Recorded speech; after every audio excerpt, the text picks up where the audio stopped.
나는 엄마 나의 왕초보 엄마 캐롤입니다. 제가 20주 영상에서 산후조리원을 미리 예약하지 않아서 많이 당황했다는 경험을 말씀을 드렸었는데요. 저처럼 아무것도 모르는 왕초보 엄마들은 누가 알려주질 않으니까 산후조리원을 언제 어떻게 예약을 해야 되는지 모르시는 분들도 많을 거라고 생각이 들어요. 저만 그런 거 아니겠죠? 그래서 이번 영상에서는 산후조리원을 언제 어떻게 선택을 해야 하는지에 대해서 말씀을 드려보고자 합니다.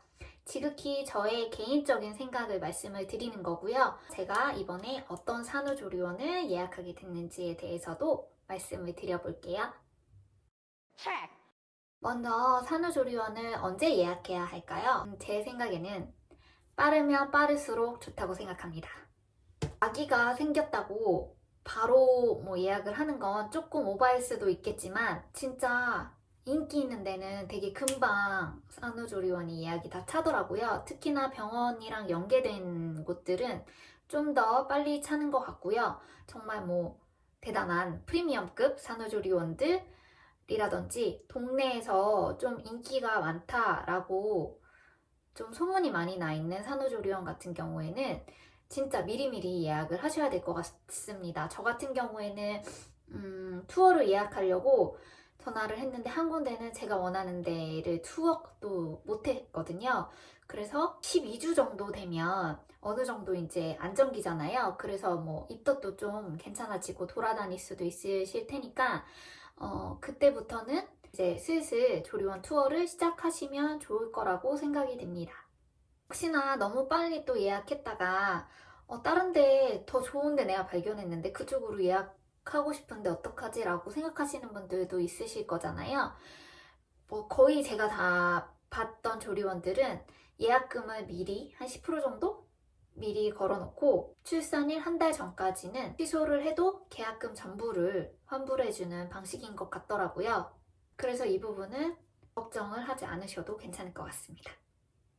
가고 싶은 곳을 못 가는 것보다 미리 찐콩해 두시는 게 더 좋지 않을까라는 저의 개인적인 생각입니다.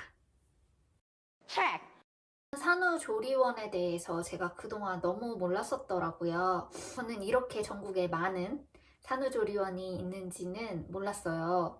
근데 정말 다양하고 정말 많은 산후조리원이 있더라고요. 가격대도 적게는 200만 원에서 많게는 1000만 원 이상까지 굉장히 천차만별이더라고요. 그거에 따라서 시설이나 시스템도 굉장히 다 다르기 때문에 저도 그 산후조리원 찾아보면서 굉장히 많이 어려움을 느껴서 제가 중요하게 생각했던 포인트들에 대해서 간단하게 5가지로 정리를 해서 말씀을 드려보겠습니다. 첫 번째, 집이나 남편 회사와 가까이 있을 것. 네, 전 무조건 이게 첫 번째였어요. 멀리 있는 산후조리원 거기가 시설도 좋고 가성비도 좋다 한들 집이나 남편 회사와 멀리 있으면 의미가 없다고 생각을 했어요. 제 남편이 제가 산후조리원 가 있는 동안 자기도 마지막 휴식을 좀 누리겠다. 자기는 산후조리원에 안 올 거다 라고 이야기를 하는데 어쨌든 남편도 애기 보러 왔다 갔다 해야 되잖아요. 그리고 멀면 진짜 안 올 것 같아가지고 저는 집하고 남편 회사랑도 굉장히 가까워서 그냥 저희 동네 안에 있는 산후조리원을 선택을 했습니다. 혹시라도 조리원 들어갔는데 집에서 까먹고 안 가지고 온 것들이 있으면 남편한테 시켜가지고 가지고 오라고 할 수도 있잖아요. 그런 편리점도 있을 것 같고요. 그리고 산부인과, 분만한 산부인과랑도 조금 가까운 곳이 좋다고 하더라고요. 왜냐면 자연분만을 하게 되면 어디 차로 이동을 할 때 앉아있기가 되게 힘들대요. 그냥 개인적인 차를 타고 애기 데리고 일단 이동을 해야 되는데 그 이동 시간이 너무 길어버리면 또 차에 있는 시간이 너무 많아지니까 그 시간이 너무 고통스러울 것 같아서 네, 분만한 산부인과와 가까운 조리원을 선택하시는 것도 중요하다고 생각을 했어요. 두 번째, 안전한 곳. 안전하다는 것은 신생아 안전이 첫 번째겠죠. 요즘 너무 산후조리원들 말이 많잖아요. 그래서 그동안 감염 사고는 없었는지, 그리고 감염 예방이나 위생관리는 어떻게 철저하게 하고 있는지에 대해서 꼼꼼히 따져봐야 할 것 같았어요.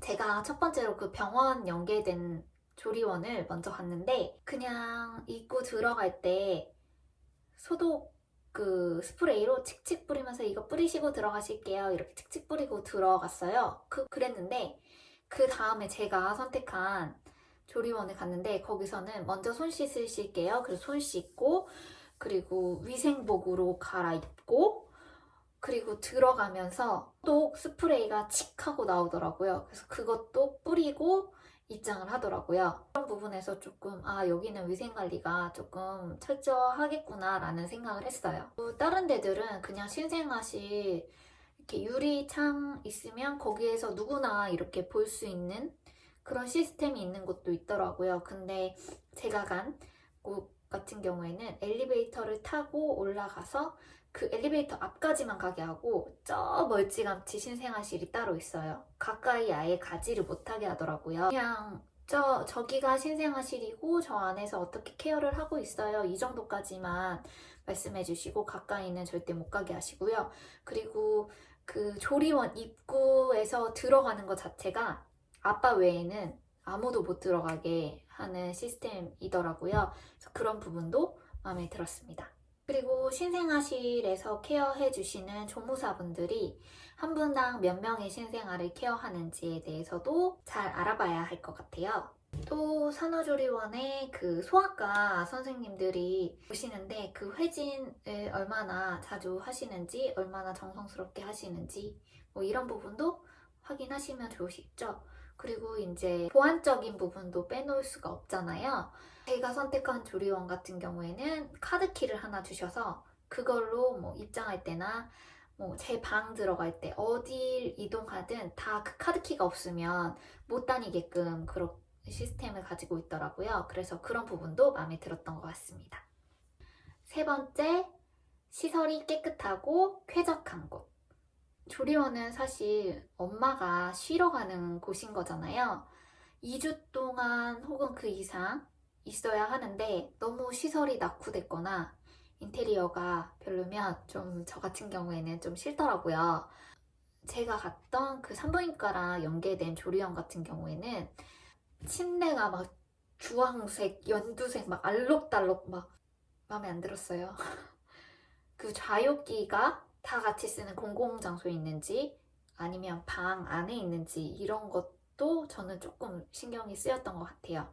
그리고 조리원 자체가 상가에 있는 데도 되게 많더라고요. 시끄러울 것 같기도 하고 혹시나 왔다 갔다 하는 일이 생기면 다른 외부인하고 마주치게 될 수도 있으니까 그게 또 좀 싫더라고요. 그래서 저는 최대한 단독 조리원으로 가려고 했던 것 같고요. 그래서 제가 선택한 곳은 한 7년 정도 됐는데 관리가 좀 잘 돼 있어서 꽤 깨끗하고 그리고 무엇보다 단독 조리원인데 좀 산속에 있어요. 그래서 제가 5월 달에 출산 예정이니까 약간 공기도 되게 좋을 것 같고 좀 쾌적한 환경에서 지낼 수 있을 것 같아서 그쪽으로 선택을 하게 됐습니다. 네 번째, 밥이 맛있는 곳. 제가 먹는 걸 워낙 좋아하다 보니까 이거는 빼둘 수가 없었어요. 밥은 무조건 맛있어야죠. 그래서 후기 같은 거를 이거는 찾아봐가지고 밥 맛있다고 소문난 곳을 또 찾아가지고 갔던 편인 것 같고요. 조리원 동기들을 사귀려면 같이 뷔페식으로 먹는 그런 쪽에서 먹으면 조금 더 친해질 기회가 많겠지만은 밥은 편안하게 먹어야 되는 거잖아요. 그래서 저는 삼시세끼 방으로 가져다주는 방식의 조리원을 선택을 했습니다. 다섯 번째, 프로그램과 마사지가 잘 되어 있는 곳. 조리원 프로그램은 뭐 다양하게 있는데요. 거의 다 비슷한 것 같더라고요. 임산부 요가, 마사지 이런 것들 기본적으로 있고요. 이유식 강의나 초점팀 만들기, 아기 돌보기 강의, 아기 사진 촬영해주는 거, 그리고 발 조형물 만드는 거, 그리고 한의사 오셔가지고 상담해서 한약 지어주는 거, 뭐 이런 식으로 프로그램들이 거의 다 비슷하게 있는 것 같긴 해요. 투어 때는 이런 걸 해보지는 못하니까 후기를 봤는데 후기 보니까 그냥 조리원은 들어가면 젖짜는 기계가 된다고 하더라고요. 모유 수유를 계속 그쪽에서는 해야 되니까 그 프로그램들이 아무리 다양하게 있어도 참여를 못하게 되는 경우도 많이 생긴다는 후기를 봤어요. 근데 저는 부지런히 모든 프로그램들에 다 참여할 예정이기 때문에 이 부분도 또 좀 많이 봤고요. 프로그램 중에 제일 중요하게 생각하는 게 산후 마사지더라고요. 마사지가 진짜 중요하대요. 산후 마사지 퀄리티에 따라서 그 붓기가 빠지고 안 빠지고 이런 차이들이 굉장히 많이 난다고 하더라고요. 그래서 저도 최대한 후기 찾아봐가지고 마사지 잘하는 데로 또 알아봤던 것 같아요. 그리고 조리원마다 또 조금씩 다른 게 마사지실이 이렇게 단체로 받는 방의 형식이 있고 따로 단독 공간에서 마사지를 받는 형식이 있더라고요. 근데 산후 마사지를 받을 때 다 옷을 탈의하고 받는다고 하더라고요. 그렇게 되면 이제 단체 방에서는 다른 분들하고 같이 얼굴을 마주보며 마사지를 받아야 되는 경우가 생길 수도 있잖아요. 그래서 저는 그게 조금 싫었기 때문에 단독 공간이 있는 쪽으로 선택을 했던 것 같습니다. 지금까지 제가 산후조리원 선택한 조건 5가지에 대해서 말씀을 드려봤는데요. 사실 선택하고 나서 후기를 또 자세하게 찾아보니까 제가 선택한 산후조리원의 또 나쁜 후기들도 또 많이 올라와 있더라고요. 그래서 조금 찝찝하긴 한데 그래도 제가 봤던 그 산후조리원들 중에서는 제가 원하던 것과 부합하지 않았나라는 생각이 들어서 굉장히 기대를 가지고 있긴 합니다. 산후조리원이 천국이라고 하니까 그 천국 제대로 즐겨봐야죠. 한참 나중이 되겠지만 제가 선택한 조리원이 어땠는지 생생한 후기는 또 따로 영상으로 준비해서 알려드리도록 하겠습니다. 오늘 영상이 도움이 되셨다면 좋아요와 구독 눌러주세요. 감사합니다.